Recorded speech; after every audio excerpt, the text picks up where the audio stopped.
अनरपितचरीं चिरात् करुणयावतीर्णः कलौ समर्पयतु मन्नतोज्ज्वलरसं सभक्तिश्रियं हरिः पुरतसुन्दरद्युतिकदम्बसन्दीपितः सदा हृदयकन्दरे स्फुरतु वः शचीनन्दनः आपदामपहर्तारं दातारं सर्वसम्पदां लोकाभिरामं श्रीरामं भूयो भूयो नमाम्यहम्।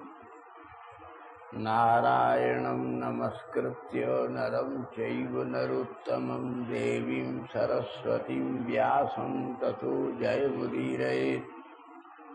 सच्चिदानन्दरूपाय विश्वोत्पत्त्यादिहेतवे तापत्रयविनाशाय श्रीकृष्णाय वयं नमः। श्रीरामाय वयं नमः। दुर्योतद्दन्तखण्डः सकलसुरगणाडम्बरेषु प्रचण्डः सिन्दूराकीर्णगण्डः प्रकटितबिलसच्चारुचान्द्रीयखण्डः गण्डस्थानन्तखण्डः स्मरः रत्नयः कुण्डलीभूतशुण्डः विघ्नानां कालदण्डः भवतु भवतां भूतये वक्रतुण्डः।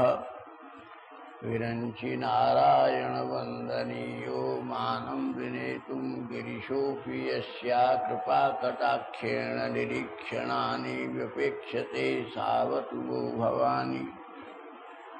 यस्यांके च विभाति भूधरसुता देवापगा मस्तके भाले बालविधुर्गले च गर्लं यस्योरसि व्यालराट् सोऽयं भूतिविभूषणः सुरवरः सर्वाधिपः सर्वदा सर्वः सर्वगतः शिवः शशिनिभः श्रीशङ्करः पातु मां।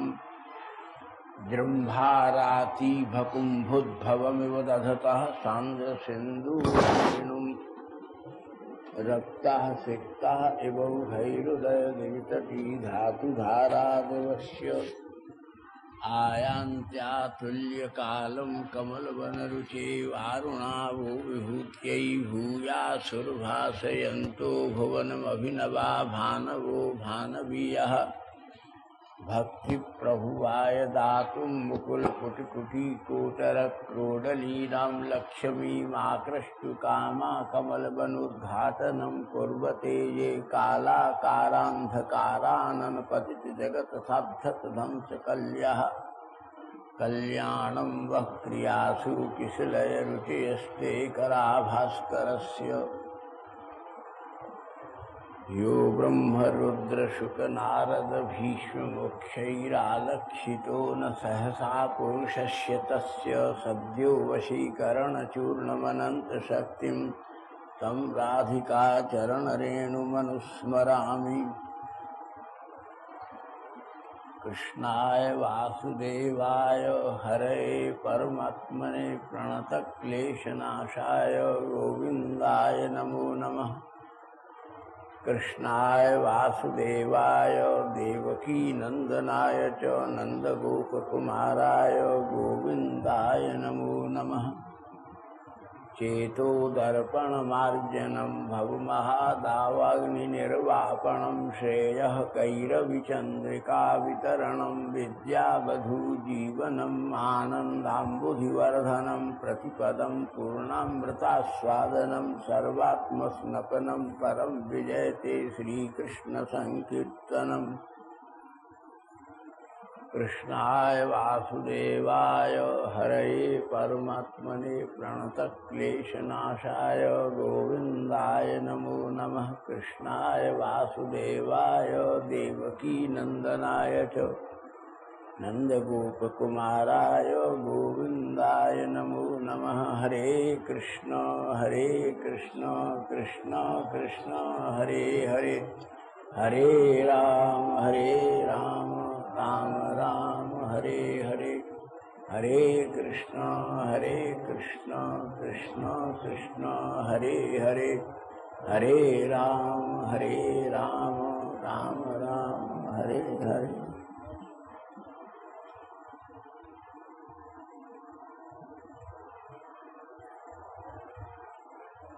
हमारे आश्रमीय परिवेश में यदा कदा अंतरंग एकांतिक सत्संग के समास्वादन के सुयोग बनते रहते हैं और उसके लिए कोई न कोई महानुभाव इसके सहयोगी और समायोजक बन जाते हैं। इस बार बड़ा सहज रूप से ही ये विशेष सत्संग का श्रीमद् भागवत की सप्ताह कथा के रूप में आयोजन हुआ है, जिसके मुख्य व्यास श्री विष्णु स्वामी संप्रदाय के आचार्य एवं भागवत के वरेण्य स्नातक श्री आनंद वल्लभ गोस्वामी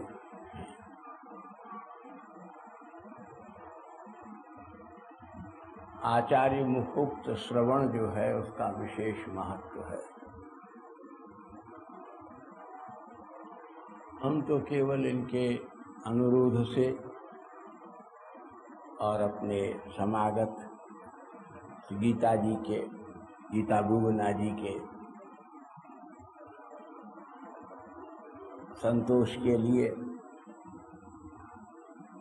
शरीर से थोड़े दुर्बल और असक्षम होने पर भी प्रातःकाल भागवत के मुख्य संदर्भों पर दृष्टिपात करेंगे और उसका मंथन करके जितना भी उसमें से सार तत्व निकलेगा उसका आस्वादन करेंगे। आज है उद्घाटन, मंगलाचरण और उद्घाटन। उद्घाटन का मतलब है खोलना। कोई चीज बंद हो, जैसे सीपी बंद हो तो उसे बड़ी तरकीब से खोला जाए और उसके भीतर का मोती बाहर निकाल लिया जाए। तो शुक्ति विमोचन में ही उद्घाटन होता है। शुक्ति विमोचन न्यायेन उद्घाटन आचार्य कहते। कोई गंदी चीज के ऊपर से कपड़ा हटा दो, सब दुर्गंध फैल जाए, उद्घाटन थोड़ा ही। सूर्य की किरणें कमलोद्घाटनम कुर्वते। सूर्योदय होता है, सूर्य भगवान क्या करते हैं? कमल वन का उद्घाटन करते हैं। सब जो रात भर के बंद कमल हैं उनको अपनी किरणों से उनका उद्घाटन यानी विमोचन करते हैं, खोल देते हैं। तो सारे मधुकर सुगंध से झूमते हुए उसका आनंद लेते हैं। ऐसे ही उद्घाटन भागवत का होता है। यहाँ भागवत का अर्थ भागवत ग्रंथ नहीं है। यहाँ भागवत का अर्थ भी भागवत सज्जन हैं जिनको भागवत श्रवण करने की रुचि है और भागवत श्रवण करने की पात्रता है। उनकी बंद जो वृत्तियां हैं, अब जैसे ये बंबई से पधारी हैं, दिमाग में दिल में कई तरह की यादें हैं, कई तरह के पुरानी घटनाओं के क्रम हैं, कई प्रकार की चिंताएं हैं, घर की कई परेशानियां हैं। तो उद्घाटन करने का मतलब है उन सब में से इनका मन निकाल करके कृष्ण चरण कमल के मकरंद में भौरे की तरह से इन्हें उसका आस्वादन कराना। ये उद्घाटन का अर्थ है। उद उपसर्ग है। घाटनम घटयति संघटयति क्या। घड़े के दो ही काम होते हैं, खाली होना और भरना। विकारों से ये घड़ा खाली हो जाए और भगवान की भक्ति से भर जाए, यही उद्घाटन है। बाकी घटाती बढ़ाती क्या है? घटना, इंसिडेंट्स, एक्सीडेंट्स। लेकिन पूर्ण क्या कर देती है? उसी को कहते हैं सत्संग। जो खाली हुए विष के घड़े को साफ करके अमृत से भर दे, उसका नाम उद्घाटन। तो आज हमसे कहा कि हम इस सत्संग सत्र का, यज्ञ का आरंभ करें, उद्घाटन करें। उद्घाटन का मतलब आरंभ करना, और इस शुभकामना के साथ उद्घाटन करें कि इसका उत्तम प्रकार से समापन हो जाए। जिस उत्साह और आनंद के साथ शुरू हुआ है, उसी आनंद के साथ समाप्त हो। जिस आनंद उत्साह से ये अपने घर से चलकर आई हैं, उसी आनंद और उत्साह से अपने घर पहुंच जाएं। ये उद्घाटन है। भागवत में, भागवत कल से है, भागवत में 6 अध्याय पद्म पुराण के हैं, और बहुत सी भागवतों में 1 अध्याय स्कंद पुराण का है, और 1 अध्याय कूर्म पुराण का है। पद्म, कूर्म और स्कंद, 3 पुराणों में महात्मा के रूप में भागवत के की महात्मा का मतलब भूमिका, उसका उपोद्घात क्या है भागवत में। 1 बात, कैसे सुननी चाहिए। 2 बात, किसको सुनने का अधिकार है। 3 बात, सुनने के क्या फल होगा। 4 बात, 4 बातों को समझ लेना ही महात्म है। इन 4 बातों को जो समझे वो महात्म है। इसीलिए इसको यूं भी कहते हैं कि भागवत की महिमा कहो। महिमा का मतलब, मही माने पृथ्वी, उसकी श्री, माँ माने लक्ष्मी। भाई इसका सार क्या है, इसकी लक्ष्मी क्या है, अर्थात क्या मतलब है, मकसद मकसूद क्या है, इससे हमको क्या मिलेगा। तो इसलिए पहले दिन इसी दृष्टि से रखा है कि भागवत का स्वरूप समझो,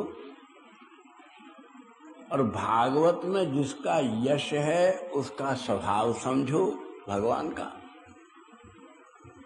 और तुम में किस प्रकार का भाव चाहिए ये समझो, और यह प्रयत्न सफल करो कि तुम्हारे ऊपर पड़े हुए अभाव और प्रभाव के पर्दे हट जाएं। इसका नाम भी उद्घाटन है। अब कथाओं का रूप नया हो गया है। हम पुराने जमाने के आदमी, इसलिए पुराने जमाने की बात है। हमारी पुराने समय में उद्घाटन की बात एक और भी कहते है कि किसी चीज का शुरुआत किसी सिद्ध पुरुष से कराओ, चाहे काम कोई साधक करता रहे। साधक के द्वारा कार्य का संपादन हो, लेकिन सिद्ध के द्वारा उसका उद्घाटन यानी आरंभ हो। तो और सिद्ध का मतलब, ये जो कहते हैं बड़े सिद्ध हो गए, सिद्ध का मतलब है मैच्योरिटी, जिसकी बुद्धि परिपक्व हो गई। अब जिसको संशय नहीं है, अभी तो यहाँ बड़े से बड़े व्यास को बुलाओ, उससे कहो अच्छा बताओ जैसे श्लोक का स्पष्टीकरण करो, तो कहेगा जरा एक टीका लाओ, मैं देख के बताता हूँ। वो सिद्ध नहीं है। सिद्ध वो ये है, अगर कोई पूछे कि मधुसूदन सूरीपाद क्या कहते हैं, निम्बार्क संप्रदाय के टीकाकार हैं मधुसूदन सूरीपाद। विश्वनाथ चक्रवर्ती पाद क्या कहते हैं, वैष्णव तोषणी, बृहत तोषणी, लघु तोषणी में रूप सनातन जीव क्या कहते हैं, विजय ध्वज महाराज क्या कहते हैं मध्य संप्रदाय, वीर राघव क्या कहते हैं रामानुज संप्रदाय के आचार्य। और जिन्होंने इन सब टीकाओं को नहीं पढ़ा वो उद्घाटन नहीं कर सकते। कायदे से उसको उद्घाटन का अधिकार नहीं है। कथा कहे अपनी तरह से जैसे सबसे कह दे, कोई बात हो और कोई कहे हमारी संप्रदाय में ये बात है, बोले कैसे कह रहे हैं, तुम्हारी संप्रदाय के आचार्य मधुसूदन सरस्वती पाद ये कह रहे हैं, मधुसूदन सूरीपाद ये कह रहे हैं। आनंद जी कहें कि आप कहते हो तो आपके श्रीधर स्वामी पाद, विष्णु संप्रदाय के आचार्य हैं श्रीधर स्वामी पाद। थोड़ा विवाद खड़ा कर दिया है अद्वैतवादियों ने, तो यथार्थ बात यह है कि श्रीधर स्वामी पाद विष्णु स्वामी संप्रदाय के आचार्य हैं, टीकाकार हैं। और हमारे चैतन्य महाप्रभु कहा करते थे कि जिस स्वामी के नामाने से वेश्या हो, जो श्रीधर स्वामी पाद की टीका को नहीं मानता वो वेश्या है, जो पति को न माने वो वेश्या। इसलिए श्रीधर स्वामी पाद सब टीकाकारों के आदर्श है, सबने उनका अनुसरण किया। तो उद्घाटन ये है कि हम 2 जने बैठे हैं, 4 जने बैठे हो, अब वृंदावन नहीं बैठो, बुद्धि को बंबई मत ले जाओ, तुम जहां से आई हो उसे भूल जाओ, यहीं बैठो यहीं रहो, भोजन मत करो। 8 दिन तक कथा में भोजन नहीं करना चाहिए, कुछ मत खाओ। बोले भूखे कैसे रहे, बोले खाली भगवत प्रसाद पाओ, है ना। ठाकुर जी का प्रसाद भोजन नहीं है, क्योंकि अन्न से मन बनता है, लेकिन प्रसाद से आत्मा का, अंतःकरण का उल्लास होता है। प्रसादस्तु प्रसन्नता। अब भगवान से क्या प्रार्थना करें, प्रसीद,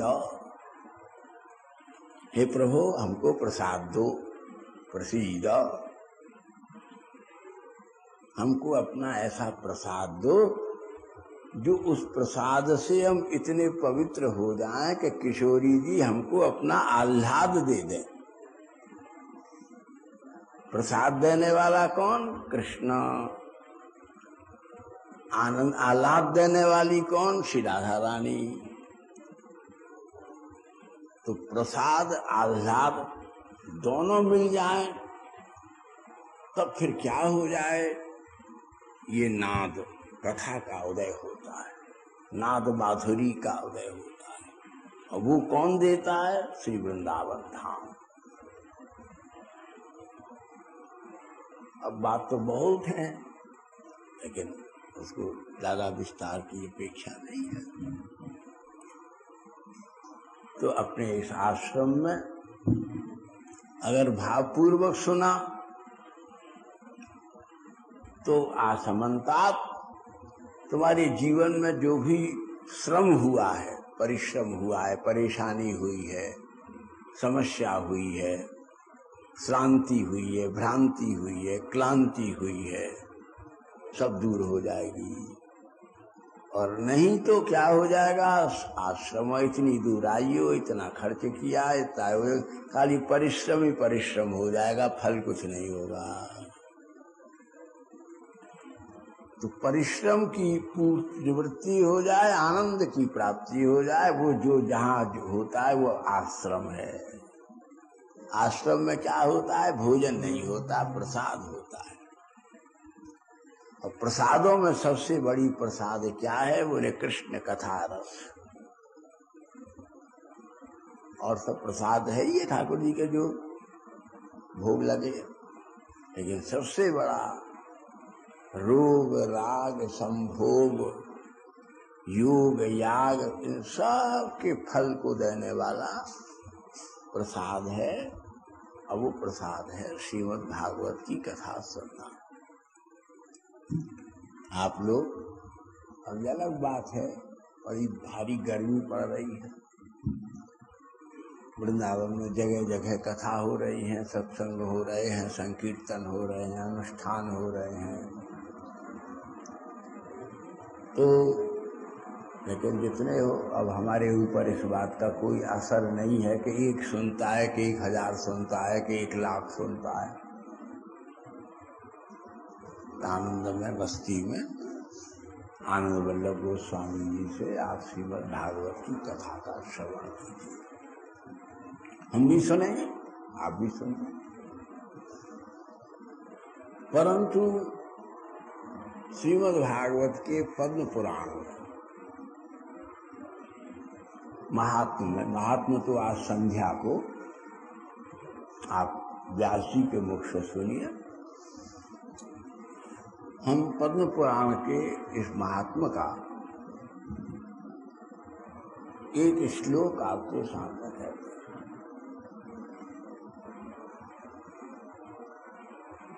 गोकर्ण जी साक्षात भगवान के अवतार हैं,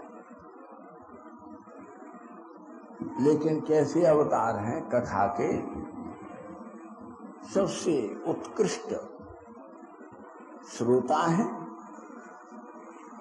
क्योंकि उनके कान, गाय को जब कोई भय होता है, गाय को जब कहीं मालूम पड़े कोई शेर है, कोई चीता है या आगे कोई सांप है, तो गाय के कान खड़े हो जाते हैं। और गोकर्ण जी इसलिए विशेष हैं तो उन्हें कोई डर तो होता नहीं, शंका होती नहीं, कहीं भी कृष्ण कथा की ध्वनि आ रही हो तो उनके कान खड़े हो जाते हैं। इसलिए भगवान की कथा को सुनने के लिए बिना थके हुए जिनके कान खड़े होकर स्पंदित हो रहे हैं उनको गोकर्ण कहते हैं। और इसलिए भी इनको गोकर्ण कहते हैं कि संपूर्ण इंद्रियों को इन्होंने अपने कानों में समेट लिया है। त्वगिंद्रिय को, घ्राणेन्द्रिय को, रसनेन्द्रिय को, सब इंद्रियां कान में समेट आई है। सब केवल कथा सुनने में संलग्न हो गई।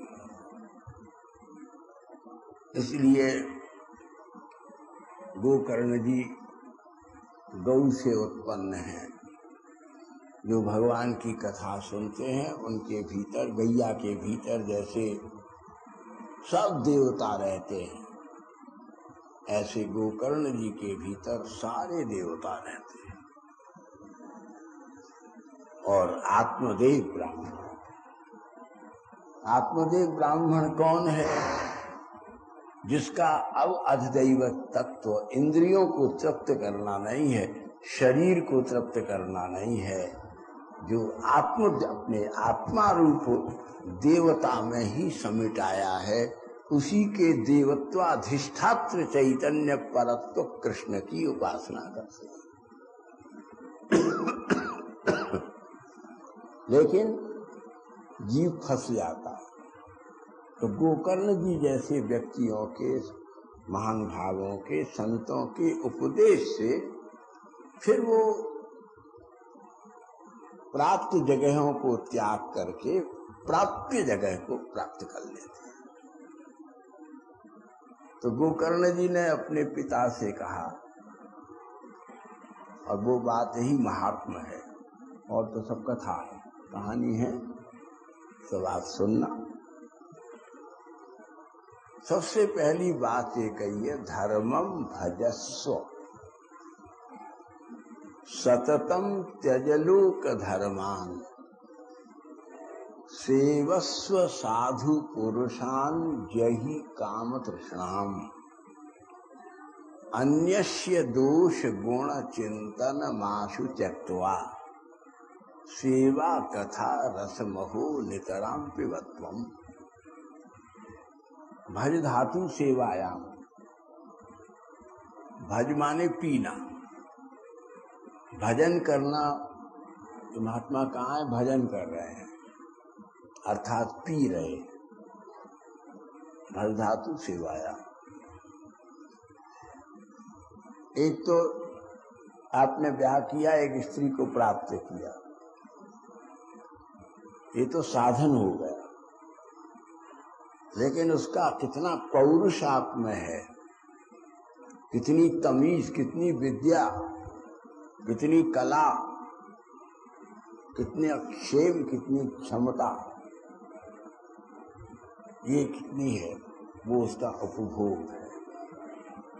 ऐसे ही भगवान के एक स्त्री का सुख लेना, एक मकान का सुख लेना, कपड़ों का, जेवरों का सुख लेना, धन का सुख लेना कठिन है, ईश्वर का सुख लेना तो बहुत कठिन। वो तो सच्चिदानंदमय पुरुष का सच्चिदानंद ही आनंद ले सकता है। सच्चिदानंद का आनंद लेने के लिए निकला हुआ व्यक्ति सच्चिदानंद होकर के ही उसका आनंद ले सकता है। वो इसलिए गोकर्ण जी ने कहा कि धर्म करो, धर्म का रस पियो। धर्म क्या है? बोले धर्म का सबसे पहला अर्थ है सेवा करो। दूसरा है श्रवण करो। तीसरा क्या है? अर्चा, भगवान की पूजा करो। बोले चौथा क्या है? जब आपस में बैठो तो किसी की निंदा स्तुति मत करो, भगवान की चर्चा करो। विषय तुम्हारी बातचीत का ठाकुर जी होने चाहिए, निंदा स्तुति नहीं होनी चाहिए। फलाने की बहू, फलाने की बेटी, फलाने के फलाना, फलाना यूं करता, ये सब भागवत नहीं है। चर्चा करना भागवत का काम है, अर्चा करना श्री विग्रह की बात है। सेवा करने के लिए प्राणियों की सेवा करो, और श्रवण करने के लिए ठाकुर जी से भी अलग हो करके उनके नाम और गुण का आश्रय लो।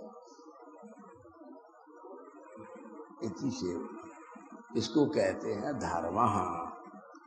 धर्म 5 रूप में होता है: धारणा, धृति, ध्यान, ध्येय और धर्म।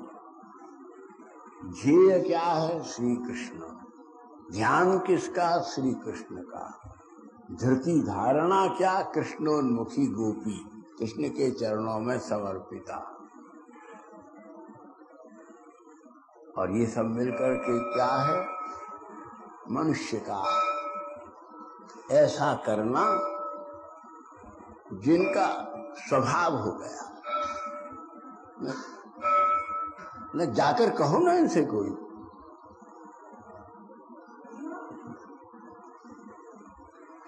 बदला वो ही क्या नाम, हरिओम से कहो घंटा नहीं बजाना, उतरवा देना आज से। तो यही धर्म है। धारणा धर्म, धार्यते की धर्म, धृतिमन्तः यः करोति सो धर्म। धर्मवंत यही काम करता है, अर्चा करता है, चर्चा करता है, सेवा करता है और समय मिलने पर परस्पर में बैठ करके भगवान की कथा श्रवण करता है। ये धर्म। इसलिए भजस्व, महाराज अब तुम कुछ मत करो, मत पुत्र का ध्यान करो, मत परिवार का, परिकर परिच्छद प्रकृति सबसे अपने को मुक्त करो, बाहर जो कुछ हो रहा है होने दो, अपने भीतर केवल कृष्ण, कोई व्यवहार मत रखो। जब बाहर होता है तब व्यवहार है, जब अंतःकरण में होता है तब विहार है। राधा कृष्ण का विहार जगत में नहीं होता।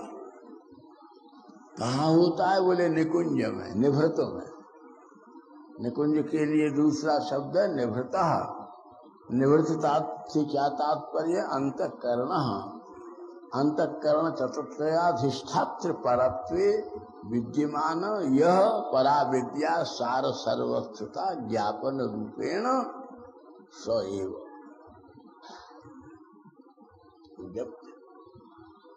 तो इसलिए एक ही शब्द में कह दिया कि अब तुम धर्म करो, अर्थात चर्चा करो, अर्चा करो, सेवा करो और श्रवण करो। इसी के लिए धाम में सब महात्मा आते हैं। वृंदावन आकर के इन 4 बातों को में से छोड़ के 5वां कुछ करता है तो वो धाम में रह करके भी अपने गांव में ही रहता है। देखने में है कि वो धाम में है, लेकिन शरीर उसका बैठा है, कहीं बैठा रहे, लेकिन वास्तव में तो वो अपने गांव में ही है। और करो कैसे? बोले सततम, उसका तार न टूटने पाए, तंतु छेदन नहीं हो। चाशनी का तार, जलेबी का तार, चाशनी बनाई, 3 तार ले जाए, इनमें से कोई चीज ठाकुर जी नहीं लेंगे। बोले कुछ ठाकुर जी को दो। बोले क्या दो? बोले वृंदावन में आकर के अपने व्यवहार के किसी व्यवहार को भगवान को चढ़ा दो। बहुत से लोग इसलिए क्या करते हैं, अब हम ये नॉन नहीं खाएंगे, अब हम ये गुड़ नहीं खाएंगे, अब हम इतने दिनों तेल नहीं खाएंगे। ये सब कुछ नहीं। व्यवहार त्याग से क्या मतलब? बोले हम झूठ नहीं बोलेंगे,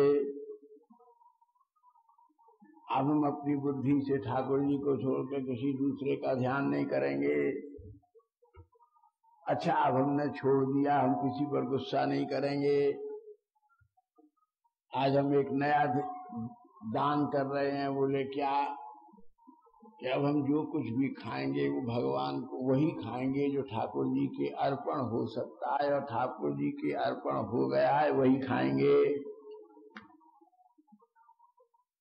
अगर वैसे खाओगे तो व्यवहार है, और यदि उसे भगवान को अर्पण करके खाओगे तो विहार है। राधा रानी जो कुछ करती है सब कृष्ण को अर्पण करती है, कृष्ण जो कुछ करते हैं राधा रानी को अर्पण करते हैं।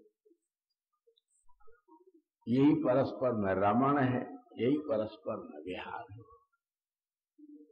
हम किसी को बुरी नजर से नहीं देखेंगे, हम किसी से झगड़ा नहीं करेंगे। आज से हमने कड़वा बोलना छोड़ दिया। अब हम किसी से द्वेष नहीं करेंगे, किसी से द्रोह नहीं करेंगे, दुराव नहीं करेंगे, अब हम कोई दुराचार नहीं करेंगे। बुद्धि के किसी व्यवहार को भगवान के समर्पण बिना किए भगवान की भक्ति नहीं हो सकती। इसलिए ये बात कहाँ पढ़े? किताब में पढ़ने से छोड़िए, सत्संग में सुनाई पड़े। किताब तो आती है 100-150 रुपया की, लेकिन किताब तुम अपने घरों में चाहे जितनी लगा लो, लेकिन किताब में सार क्या है ये बताने वाला विद्वान आता है 1000 रुपए का। उसको बुलाना, तो वृंदावन आ गए। अब ये सब बेटियां आ गई, सब आ गए, या दूसरा काम ये होता है कि हमको बुलाते हैं। तो इसलिए वो सब व्यवहार को भगवान के अर्पण करो। सबसे बड़ा भगवान के भोग है, भोग का अर्पण। इसलिए कहते हैं, बोले कैसे हो, धर्मम भजस्व सततम। बोले कैसे, बोले त्यज लोक धर्मान। जब संस्कृत में धर्मान शब्द का धर्म शब्द का बहुवचन में प्रयोग होता है, तब उसका अर्थ होता है व्यवहार। भगवान ने गीता में कहा, सर्वधर्मान परित्यज्य मामेकं शरणं व्रज। तो मेरे पास आओ, मेरे आस से सो जाओ, लेकिन पहले सारे जिन जिन के साथ तुम्हारे जो जो व्यवहार है, पत्नी के साथ जो व्यवहार है वो पत्नी को दे आओ, बेटा के साथ जो व्यवहार है वो बेटे को दे आओ, रिश्तेदारों के साथ जो व्यवहार है वो रिश्तेदारों को दे आओ, लड़कियों के जमाइयों के साथ जो व्यवहार है वो उनको दे आओ। बोले जब सब व्यवहार तुम्हारे खत्म हो जाए तब मेरे पास आ जाओ। गीता का ये श्लोक है, जिसे तरह तरह से लोग तोड़ते मरोड़ते हैं, क्योंकि अपनी बुद्धि लगाते हैं। शास्त्र भ्रष्ट कब होता है, जब अपनी बुद्धि लगती है, और शास्त्र शुद्ध कब होता है, जब गुरु की बुद्धि से सुनते और पढ़ते हैं। अपनी बुद्धि लगाई नहीं कि शास्त्र भ्रष्ट हुआ। तो इसलिए धर्मम भजस्व सततम त्यज लोक धर्मान। वो व्यवहार कैसे छूटे, व्यवहार छोड़ना कोई दिल नहीं, सरल बात थोड़ी। नींद छूटे, आलस्य छूटे, कोई मामूली बात है।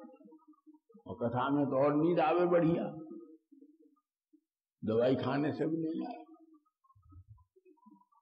बोले कैसे छूटे, बोले उनका संग करो, उन गुरु जी का संग करो, उन संत का संग करो जिनका इनसे छुटकारा हो गया हो।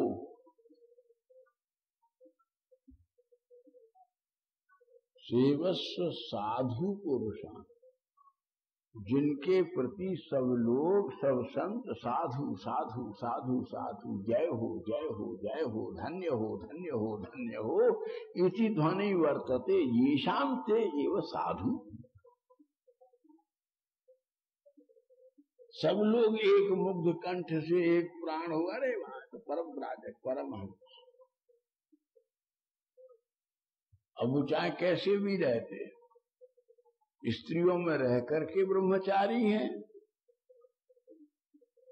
चाहे स्त्री से अलग रहकर ब्रह्मचारी हैं, ये अलग अलग स्थिति है। भीष्म पितामह अलग होकर ब्रह्मचारी हैं, कृष्ण रात दिन स्त्रियों में विहार करते हुए ब्रह्मचारी हैं, अलग अलग बात। सेवस्व साधु पुरुषान, साधु पुरुषों का संग करो तो ये व्यवहार कम होंगे, नहीं तो रात दिन सांप की तरह फुंकारते रहोगे, बिच्छू की तरह काटते रहोगे, कुत्ते की तरह भौंकते रहोगे, सूकर की तरह मल खाते रहोगे, बंदर की तरह घुर्राते रहोगे, रीछ की तरह से विषयों को पकड़ते रहोगे, यही सब करते रहो। देखने में मनुष्य होकर के भी व्यवहारतः पशु, एक पशु भी नहीं, सबरे पशु, एक एक पशु अलग है, लेकिन मनुष्य जब पशु होता है तो सबरे पशु लज्जित हो जाते हैं। बोले उन सब पशुओं का सरदार तो ये है।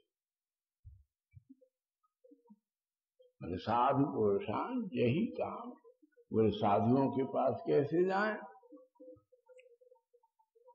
उनको क्या ले जाएं, माल ले जाएं, कपड़े ले जाएं, रुपया ले जाएं। बोले साधुओं को मत बिगाड़ो, उनका तो और छीन के ले आओ, उन्हें दे के मत आओ, उनका तो और छीन के ले आओ। है बड़ी कठोर बात। बोले फिर कैसे जाएं? बोले साधु के पास जाओ बिना किसी कामना के। साधु इतना दे देंगे कि तुम्हारी कामना तो क्या, तुम दूसरों की कामनाएं पूरी करते रहो। खतरनाक बात, ये बात बड़ी डेंजरस है। कोई कहे साधुओं को लूट लो, थोड़े साधु खा जाएंगे।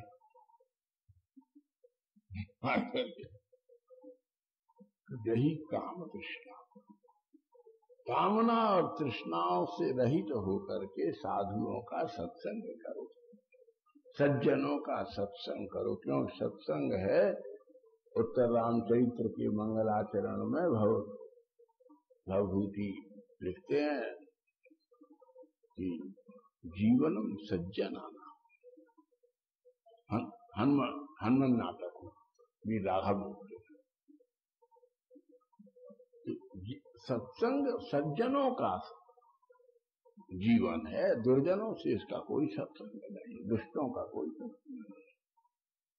वो तो सत्संग के परिणाम में भी कामनी कंचन संचय करेंगे, कुछ नहीं करेंगे। यही काम तृष्णा। बोले इसके लिए क्या करना पड़ेगा? बोले एक काम करने का है कि आज से प्रतिज्ञा कर लो, अब हम न किसी की स्तुति करेंगे न किसी की निंदा करेंगे। ये प्रोसेस है। अन्यस्य दोष गुण चिंतन माशु, चिंतनम आशु त्यक्त्वा। दूसरों के गुण और दोषों का क्या मतलब है, इनमें किसमें क्या दोष है, क्या कमी है, इनकी पर्सनल लाइफ कैसी है, सोशल लाइफ कैसी है, इनकी अपनी संप्रदाय की मान्यता क्या है, क्या मतलब क्यों है, वह बात करो जो इन्हें आनंद दे, उस बात को तह दे जाओ जो किसी को दुख देती है। वो क्या मतलब?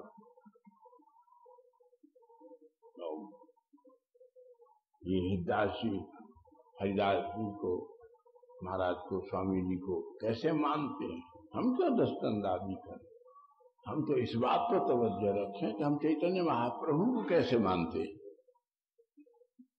टकराव की गुंजाइश क्या है?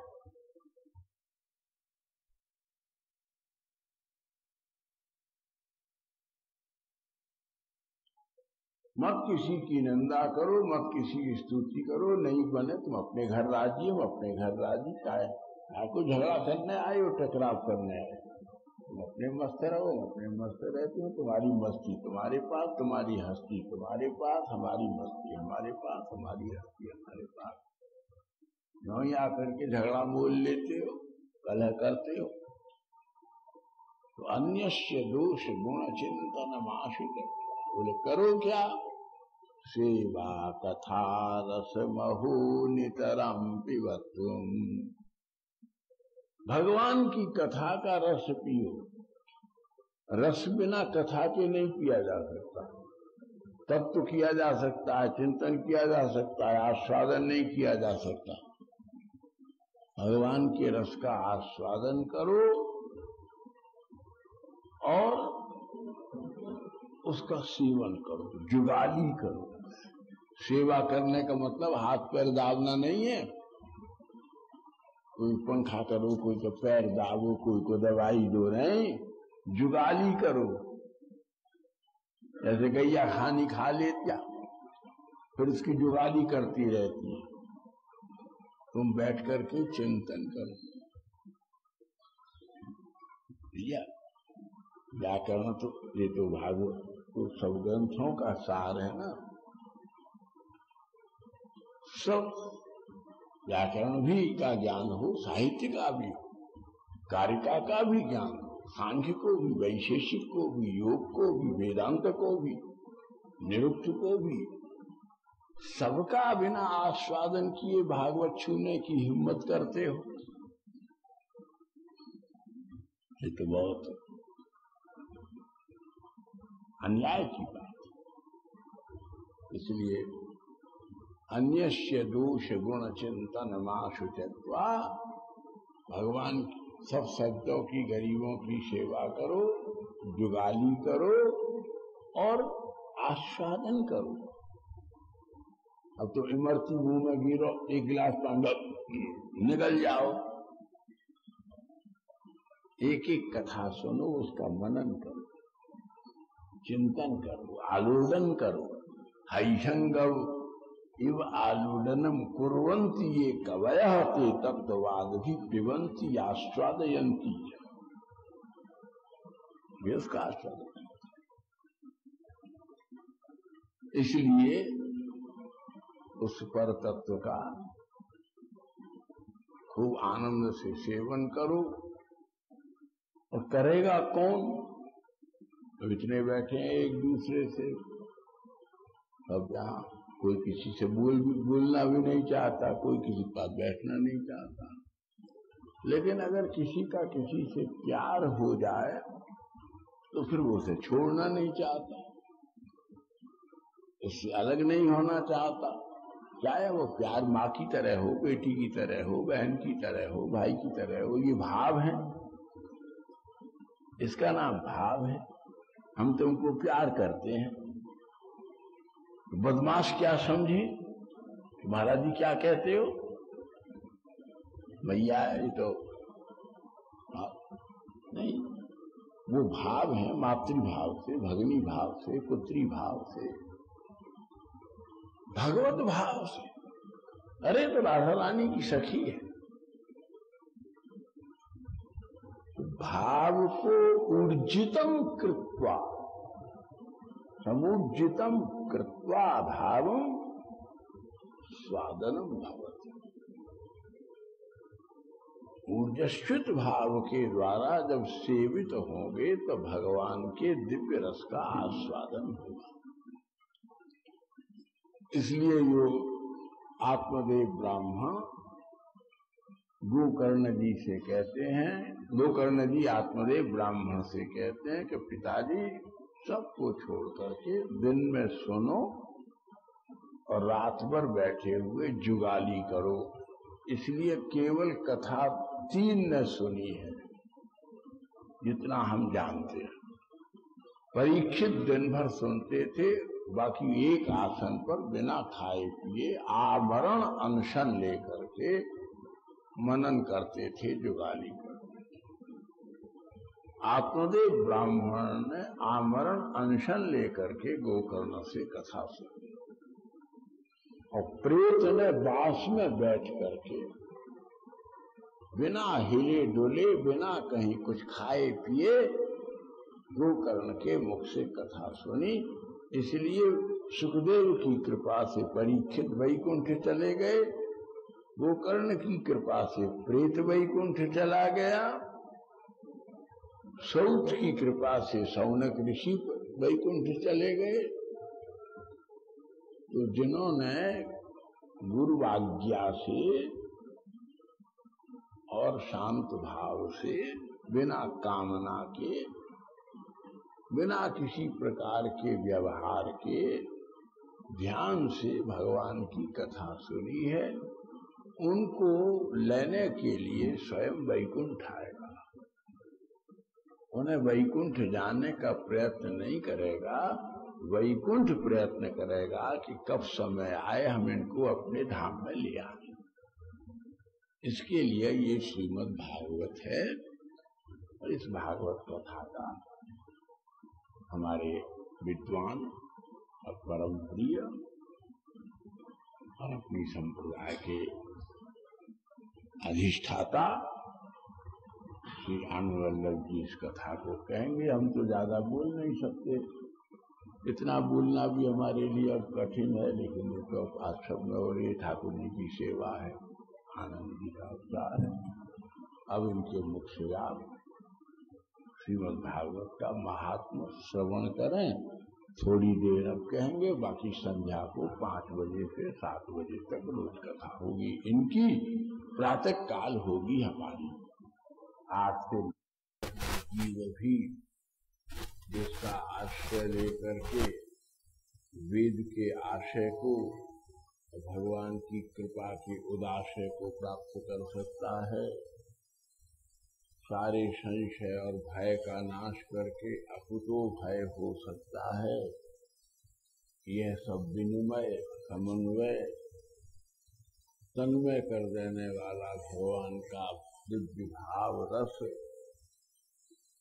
तत्व और परत्व चारों के अनुपात से युक्त एक अपूर्व भूमिका रूप संवाद का श्रवण किया। ये महात्मा के सूची पत्र है, जिसमें क्या क्या कहा गया है। और उसमें एक सबसे बड़ी बात ये कही गई कि भक्ति, कल हमारे व्यास जी ने, गोसाई जी ने बड़ी अच्छी बात कही, त्रयी, तीन तीन का मेल है।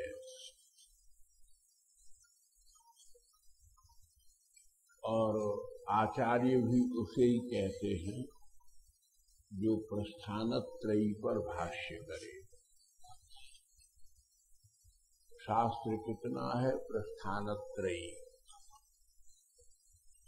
प्रस्थानत्रयी का परम प्रतिपाद्य क्या है? तत्वात्मक ब्रह्म की आलोचना और रसात्मक ब्रह्म की स्वादना। एक के ही दो पक्ष हैं और इनमें से एक पक्ष में रहना ही जीवन का लक्ष्य है।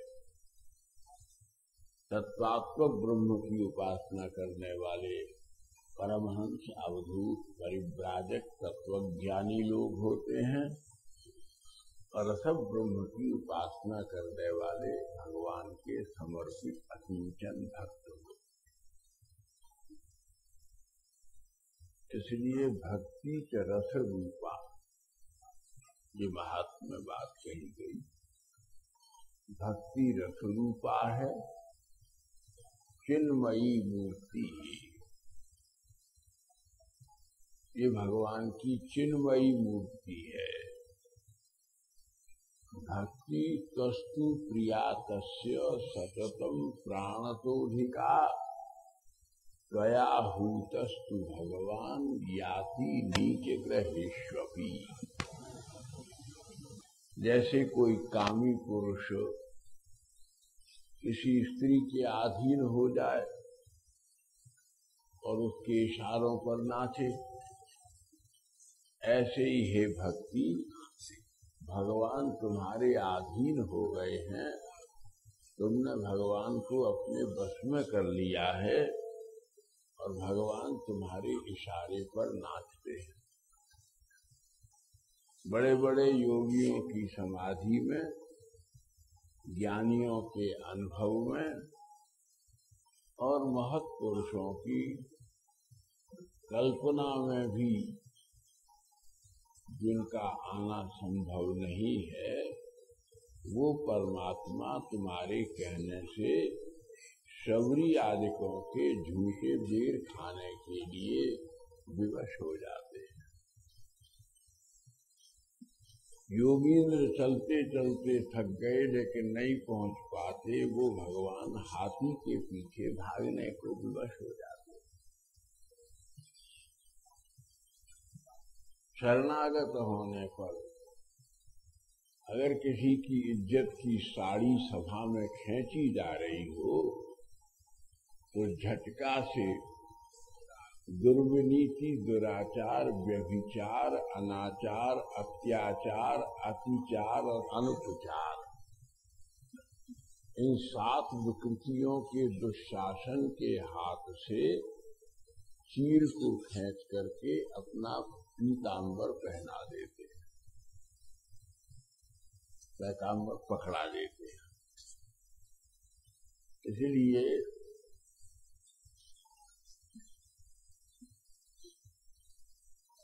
कल के महात्म में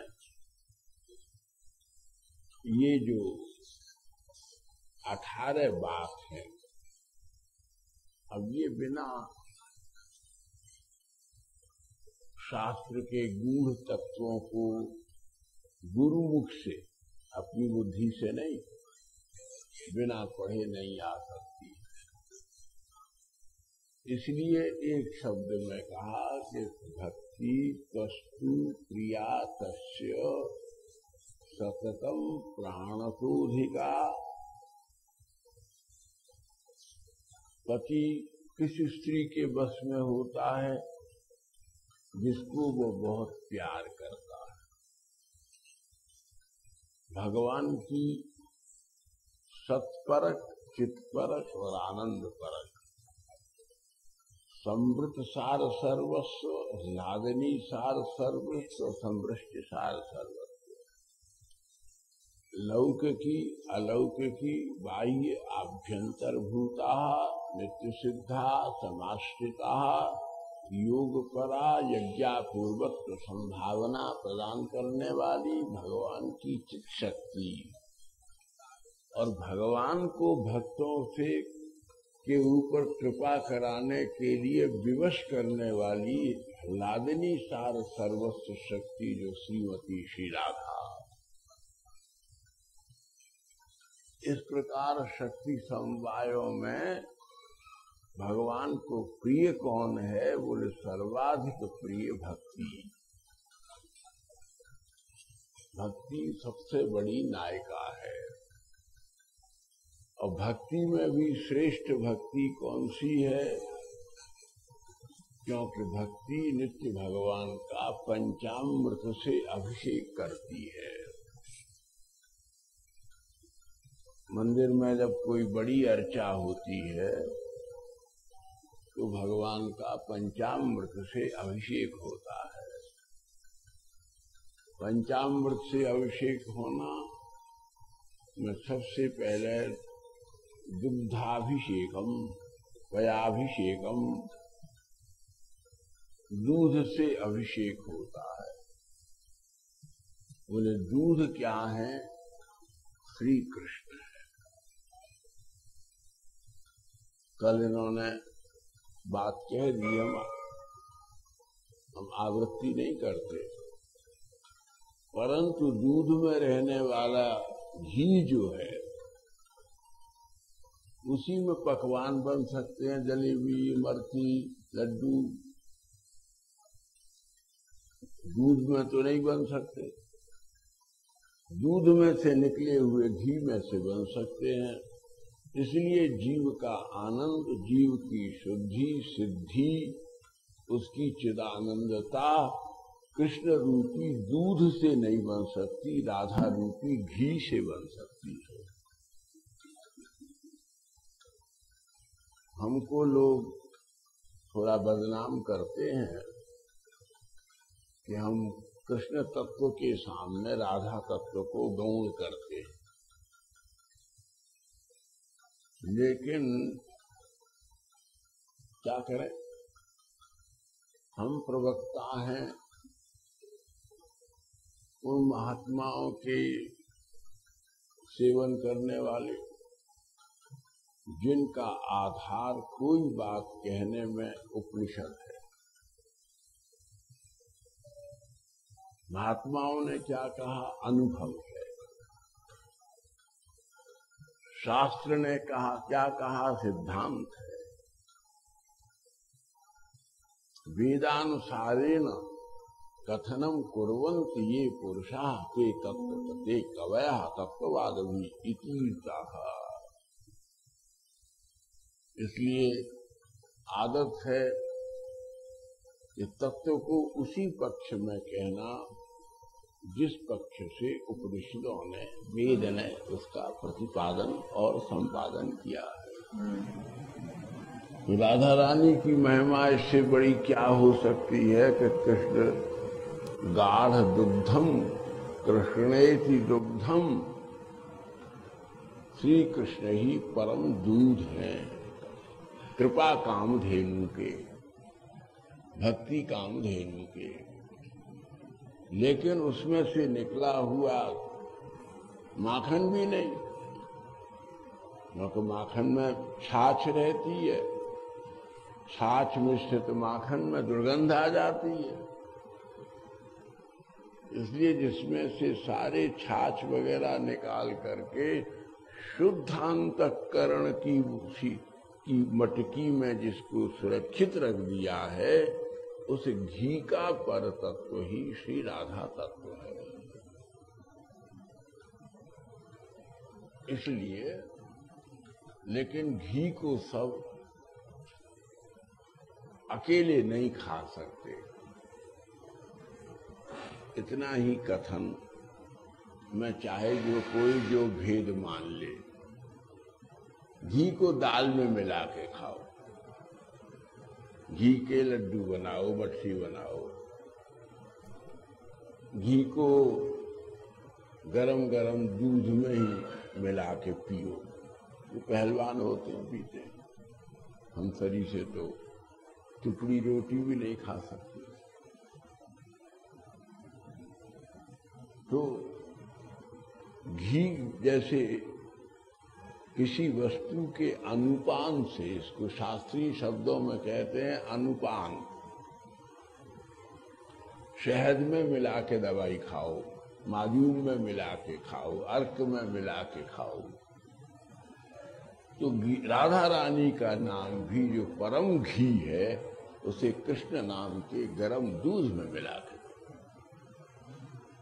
अब इतने से कथन में कोई भ्रांति पैदा करे, भ्रम पैदा करे, तो वो हमारी व्यक्तिगत बात नहीं है, वो शास्त्र पर आक्षेप है। इसलिए कहा कि तस्तु प्रिया तस्य भक्ति तुम श्याम सुंदर। और राधा रानी का स्वभाव की कृपा की परम मूर्ति क्या है? बोले भक्ति। कोई स्त्री अपने बच्चे को अगर ये सिखाए कि तू पिता को मार, अपने पिता को गाली दे, तेरे बापू पागल है, इनकी बात मत सुन, तो वो मां हो सकती है क्या? इसलिए किशोरी जी भक्ति के द्वारा केवल यही उपदेश करती हैं कि मेरा स्वरूप स्वभाव तो कृपा है ही, लेकिन मुझसे चौका बर्तन क्यों करवाते हो? कृष्ण मेरे पैर दावते हैं, सोई बैठो पलूटत राधिका पायन, हाहा खाते हैं। इसलिए श्री कृष्ण ने मुझसे वचन ले लिया है। मैंने अपने प्रियतम को अपने प्रणय में ये वचन दे दिया है। जैसे कोई अच्छा संपन्न गृहस्थी अपनी पत्नी को गृही पति दे दे कि नहीं तुम सब कुछ करना, या दो नौकरानी बढ़ा लो,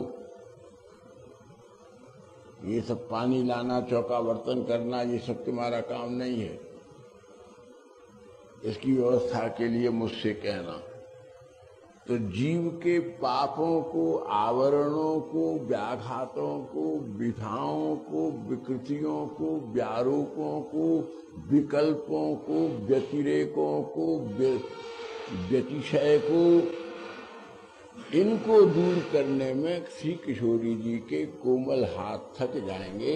इसलिए पापियों को शुद्ध करने का काम श्री श्याम सुंदर का है, और पके हुए सुंदर हृदयों में दिव्य रस को भर देना काम स्वामी का है।